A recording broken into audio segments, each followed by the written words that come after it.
ਤੁਹਾਡੇ ਭਾਈ ਉਹ ਤਾਂ ਵਿਚਾਰੇ ਆਲਰੇਡੀ ਮਤਲਬ ਸਹੀ ਕਹਿੰਦੇ ਹੋ ਤੁਸੀਂ, ਅੱਲਾਹ ਸਾਡੇ ਵਰਗੀਆਂ ਔਲਾਦ ਵਾਕਈ ਨਾ ਕਿਸੇ ਦਾ। ਸਾਡੇ ਭਾਈ ਵੀ ਡਿਸੇਬਲ ਹੈਗੇ ਨੇ, ਉਹਨਾਂ ਦੀ ਆਈਸਾਈਟ ਬਹੁਤ ਜ਼ਿਆਦਾ ਵੀਕ, ਉਹਨਾਂ ਨੂੰ ਇੱਕ ਕਿਸਮ ਦਾ ਕਹਿ ਲੋ ਕਿ ਨਜ਼ਰ ਨਹੀਂ ਆਉਂਦਾ।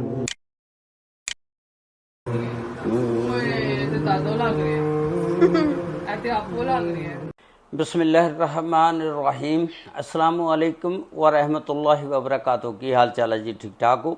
उम्मीद है अल्लाह ताला के हुक्म दे नाल इंशाअल्लाह तुसीं सारे ठीक ठाक होवोगे। अल्लाह ताला सब ते रहमत फरमाए, अल्लाह ताला सब नूं अपने हिफ्ज़ो ईमान दे विच रखे। अज दे वीलॉग दे विच मैं तुहानूं एक यूट्यूब चैनल है जिहदा नाम आ अमारा विद लाइफ। उस यूट्यूब चैनल ते दो भैणां ने बहुत गुरबत की जिंदगी गुजार रही ने और यूट्यूब चैनल तो अपना गुजारा कर रही ने। पिछले दिनों के विच उन्हां दे वालिद साहब को फौत हो गए सी। उन्होंने को वीलॉग बनाया सी अपने वालिद की फौतगी के उत्ते। उहदे विच उन्हें कोई पहला दा सी कोई दसदे ने कि वो जिहड़ा क्लिप सी वायरल होया कि यूट्यूब चैनल नूं अंगूठे का निशान ला के ते कहंदे आ कि चैनल नूं सबसक्राइब और लाइक कर दिओ। ये क्लिप जिहड़ा बहुत ज़्यादा सोशल मीडिया ते वायरल होया। फिर लोगों ने इन्हां दे उत्ते बहुत ज़्यादा तनकीद करनी शुरू कर दी कि यह उधरों इन्हां दा वालिद मर रहा, ये यूट्यूब चैनल दे उत्ते विलॉग बना रही ने ते लेकिन असल हकीकत किसी ने नहीं वेखी हैगी। उहदी मुकम्मल तफसीलात अज दी इस वीडियो दे विच मैं तुहानूं दसांगा। ये जिहड़ा यूट्यूब चैनल आ अमारा विद लाइफ, ये दो भैणां लाहौर दियां ने जिहड़ियां चला रही ने। ये दो भैणां ने, एक इन्हां दा अब्बा सी ते एक इन्हां दी अम्मी सी ते ये दो भाई ने। टोटल 6 जने सी। इन्हां दी अम्मी जिहड़ी सी वालदा अज तो को 5-6 साल पहलां फौत हो चुकी आ। वो दसदे सी कि उन्हां नूं गुरदियां दी प्रॉब्लम सी और फेफड़े जिहड़े उन्हां दे काम नहीं सी करदे, शुगर बहुत ज़्यादा सी। उन्हां दी मां दे उत्ते साडा बहुत ज़्यादा खर्चा हो गया। कुछ 6.5 लाख रुपया सी जिहड़ा जमा किया होया वो मां दे इलाज ते लग गया। असीं अजकल बहुत गुरबत की जिंदगी गुजार रही हाँ। एक एंकर सी जिन्हें जाके इंटरव्यू लिया, वो सारियां गल्लां जिन्नियां भी सी उन्होंने उन्होंने दसियां और वो फिर उस तो बाद सोशल मीडिया ते वो गल्लां आउट होईयां कि तस्वीर का दूसरा रुख किहड़ा आ। लोग तनकीद उन्होंने उत्ते करते रहे, लेकिन जदों लोगों के अगे उन्होंने हकीकत सामने आई और सारे हुण जिहड़े ने वो मुआफ़ियां मंग रहे ने कि वाकई उन्होंने उत्ते जिहड़ी तनकीद की बहुत गलत की कि लोग कह रहे सी कि देखो जी ये लड़कियां ने सोशल मीडिया ते काम कर रही ने। तुसीं ये वेखो जी आज जिहड़े फिल्मां दे विच या ड्रामिਆਂ दे विच लड़कियां काम कर रही, कोई साफ सुथरा जिहड़ा काम कर रही तो उन्होंने तो कोई भी नहीं कह रहा तो, लेकिन ये विचारियां घर का खर्च चलाउण वास्ते यूट्यूब का इन्होंने सहारा लिया। इन्हां दी मां जिहड़ी आ देख लो भी 5-6 साल पहलों फौत हो गई।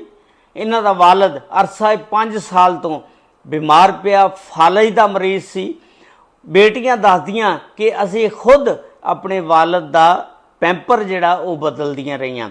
उहदी एक बेटी का बयान सी, वाशरूम जिहड़ा ना वो बिल्कुल छोटा जिथे कमरा रह रहे हैं वो बिल्कुल 10 फुट का कमरा, उहदे विच ही एक लकड़ी का दरवाज़ा बना के लाया होया, उहदे विच पर्दा भी कोई नहीं। तो फिर वो किसी भैन ने यूके तो कोई पैसे भेजे, फिर असी वो लकड़ी का पर्दा बना के 10 फुट के कमरे च बना के लाया। भैन दसदी आ कि यूके तो कोई भैन सी, उन्हें साड़ी मदद की, कोई ज़कात देंदा सी, कोई कुछ करदा सी। फिर असी दो भाई जिहड़े बहुत ज़्यादा मजूर ने, उन्होंने अंधराता हुंदा, रात नूं नज़र नहीं आंदा, 9 नंबर उन्होंने ऐनक लगी हुई आ। वो वाहद इस घर का सहारा ने और इन्हां दे यूट्यूब के चैनल के उत्ते टोटल जिहड़े व्यू ने 14,99,414 व्यू ने। तो वो दसदियां ने यूट्यूब की अर्निंग को 20-25 हज़ार रुपया हुंदी आ और उस 20-25 हज़ार रुपए ने असी घर का सर्कल चलाते हैं। और 1 साल पहलों इन्हां दा यूट्यूब चैनल मोनेटाइज होया। लोगों ने तनकीद करना शुरू कर दी कि इन्होंने व्यू की खातर वालिद कोलों इस तरह अंगूठे का निशान कराया कि चैनल सबसक्राइब करो, लाइक करो। लेकिन यार उन्होंने गुरबत इन्नी आ, मैं कहना उन्होंने भैनों का हौसला, उन्होंने बेटियां का हौसला कि उन्होंने अपनी शादी नहीं करवाई, अपनी सारी जिंदगी भाइयों ते कुर्बान करती। और तुसी देखो कि वालदैन की खिदमत की उन्होंने रज के। वालदा जी 6 साल पहलों फौत हो गई, उसकी बड़ी खिदमत की, वालद की बड़ी खिदमत की। उन्होंने कोल कोई जरिए आमदन नहीं सी, कोई रोज़गार कमान का तरीका नहीं सी। उन्होंने यूट्यूब चैनल बना लिया, 1 साल पहलों मोनेटाइज होया सी, लेकिन लोगों ने उन्होंने उत्ते तनकीद करनी शुरू कर दी। लोग जेडे ने यार पता नहीं की करते ने, की नहीं समझते कि जी ये ने व्यू की खातर यह काम किया। लेकिन के अंदर की मामला, अंदर की गल नहीं वेखते कि इन्हों विचारियों की प्रॉब्लम आ, की परेशानी आ। लेकिन असी लोग बस तनकीद करना शुरू कर देंगे हैं। एक अच्छी गल नहीं हैगी। उन्होंने सारा वीडियो बयान दिता आ और जिहड़ा खुल के सोशल मीडिया ते सामने आया। बस लोगों ने कई व्लॉगर सी, कई यूट्यूबर सी जिन्हों ने उन्होंने उत्ते तनकीद की कि वालद मर रहा। हालांकि उन्होंने बेटी का बयान आ कि वह जिहड़ा बयान आ तोड़ मरोड़ के पेश किया गया। उन्होंने वालिद साहब जिंदा सी जदों असी कोई अच्छा खाना बना के लैके जाते सी और वालिद साहब नूं कहंदे सी कि खाना अच्छा बनया। वालिद साहब ये कहंदे हुंदे सी कि खाना बहुत अच्छा बनया। तो फिर वालिद साहब नूं कहंदे सी गूठे नूं फड़ के कि लोगों नूं कहो चैनल नूं सबसक्राइब और लाइक जरूर करना। लेकिन उन्होंने तरोड़ मरोड़ के ते पेश किया गया, उन्होंने एडिट किया गया और साडे ते इल्ज़ाम लगाया गया। असी जदों भी घरों बाहर निकलते हैं लोग साडे ते ताने मारते हैं, सानू ताने लोग मारते हैं, मुख्तलिफ किस्म दियाँ आवाज़ां उठाते हैं कि वो लड़कियां जा रही जिन्हां ने अपने प्यो के मरने के उत्ते व्लॉग बनाया सी।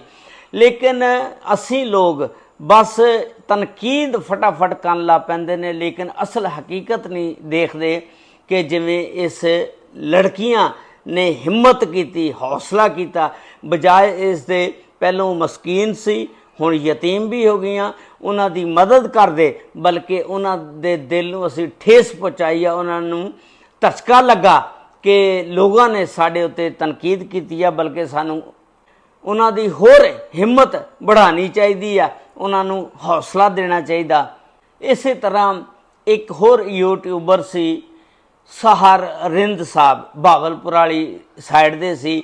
उन्हां दी बीवी भी बहुत ज़्यादा बीमार रही सी तो उस तो बाद वो अल्लाह नूं प्यारी हो गई सी। उदों भी लोगों ने बड़े बड़िया ने यूट्यूबरां ने उन्हां दे उत्ते तनकीद की कि व्यू हासिल करने की खातर ये अपनी इस तरह दीयां गल्लां करदा। मैं कहना यार किसी नूं अगर दुख तकलीफ होवे, यार सोशल मीडिया की है एक फैमिली की तरह ना, जिन्हें भी सबसक्राइबर ने एक फैमिली आ। अगर कोई बंदा किसी ना कोई गल शेयर कर लेंदा, हो सकता उहदा कोई तोड़ लभ जाए। जिस तरह साररिंद कह रहे सी कि मेरी बीवी के गुरदे जड़े वाश होंदे ने, हो सकता कोई मसीहा, कोई डॉक्टर वगैरह कोई किस तरह का कोई मिल जाए जिहड़ा उन्होंने कह सकता सी तुसीं मेरे को लै आवो। साररिंद साहब भी इस तरह बेचारा रोंदा कुरलांदा रहा और लोगों ने उसका मजाक बनाया कि व्यूज़ की खातर ये सारा काम कर रहा। लेकिन वो अल्लाह नूं प्यारी हो गई आ। तो इस तरह नहीं करना चाहिए।